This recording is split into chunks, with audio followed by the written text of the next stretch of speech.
Welcome back. In part 1, we learned how thunderstorms form and why they're so dangerous. Now in part 2, we'll focus on forecasting, detection, and real-world avoidance strategies, essential tools for every pilot flying in thunderstorm season. Let's begin with forecasts. Meteorologists use several tools to predict thunderstorm potential. Convective outlooks. TAFs with TSRA or CB. SIGMETs for thunderstorms. GMETs. These highlight areas where convective activity is likely and should be part of every flight briefing. In a TAF, if you see TSRA or CB, expect significant vertical development, possible wind shear, and reduced visibility. Tempo TSRA means short periods of thunderstorm activity, while Prob 30 TSRA means a 30% chance. A SIGMET, WS, for thunderstorms is issued when there's an area-wide risk of severe turbulence, icing, hail, or frequent lightning. These are high priority for pilots and often affect routing and fuel planning. Now let's talk about radar and satellite. Onboard radar shows precipitation intensity. Ground-based radar offers bigger picture movement and evolution. Infrared satellite shows cloud top temperature, cooler tops equals higher altitude equals more energy. The best approach is to combine sources. Use satellite for early detection. Use radar for structure and path. Use METARs and PIREPs for confirmation. A growing CB may not show heavy rain yet, but if the top is cold and rising rapidly, it's dangerous. Never assume a cell is safe just because it looks small or doesn't yet show strong echoes. Let's explore radar interpretation. Onboard radar shows colors. Green equals light rain. Yellow equals moderate rain. Red equals heavy precipitation. Magenta, if available, equals extreme. Avoid red and magenta areas by at least 20 nautical miles, especially on the downwind side. Be aware of radar shadowing. Heavy rain in front can block radar signals behind, creating a false hole in the image. Always evaluate surrounding activity to avoid flying into hidden cells. Now let's talk about strategic avoidance. On cross-country flights, plan for possible deviations. Check convective forecasts and build in extra fuel and time to allow lateral diversions of 20 to 50 miles if needed. If embedded thunderstorms are possible, consider flying below cloud base, VFR, or above stratiform layers, IFR, where possible. But never scud run or descend into uncertain conditions. In mountainous terrain, storms can form quickly due to orographic lifting. Downdrafts, gust fronts, and rotor turbulence can occur even outside the main cell. Give terrain-induced convection plenty of space. Here's a practical tip. During flight planning, identify no-go zones, areas you won't cross under any circumstance, based on forecast storm activity, terrain, or lack of alternates. Now let's go en route.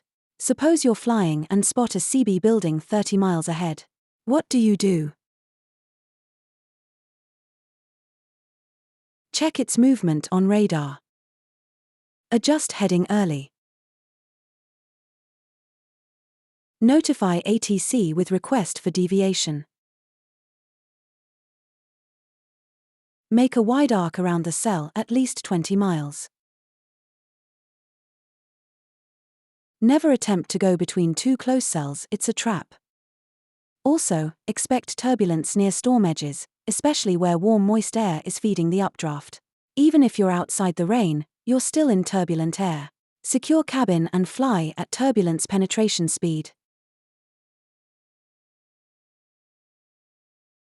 If you're caught near a storm with hail or lightning, don't panic.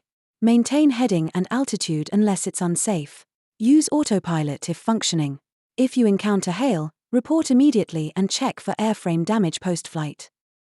Let's talk about night operations. Thunderstorms at night are harder to detect visually, so you must rely on instruments and radar.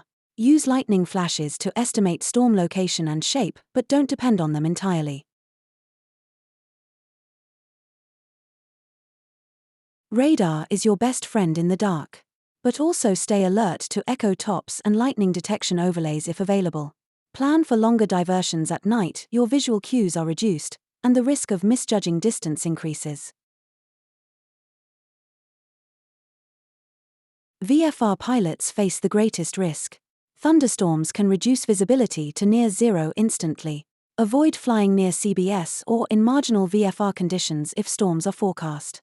Delay departure or stay on the ground if needed.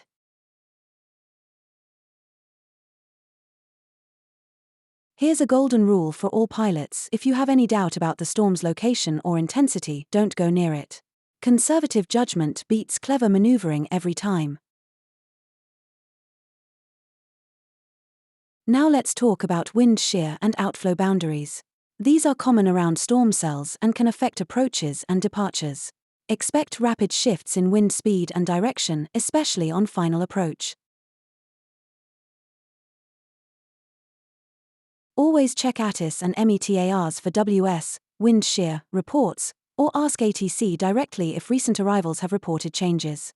If in doubt, delay the approach or use a different runway.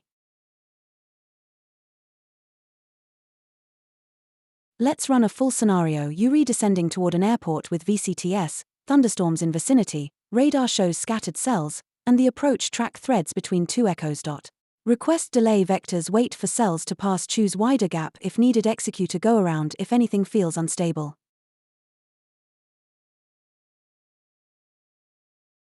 Another scenario: URI cruising at FL 340 and see a towering CB 40 miles ahead with tops near FL 450. There's no way over it, and nearby cells are forming.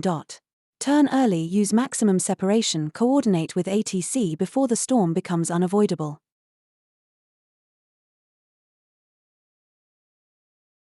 To wrap up, use radar, satellite, and forecast data together. Never fly through red or magenta radar returns.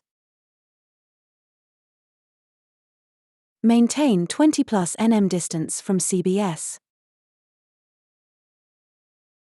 Plan routes and alternates to accommodate diversions.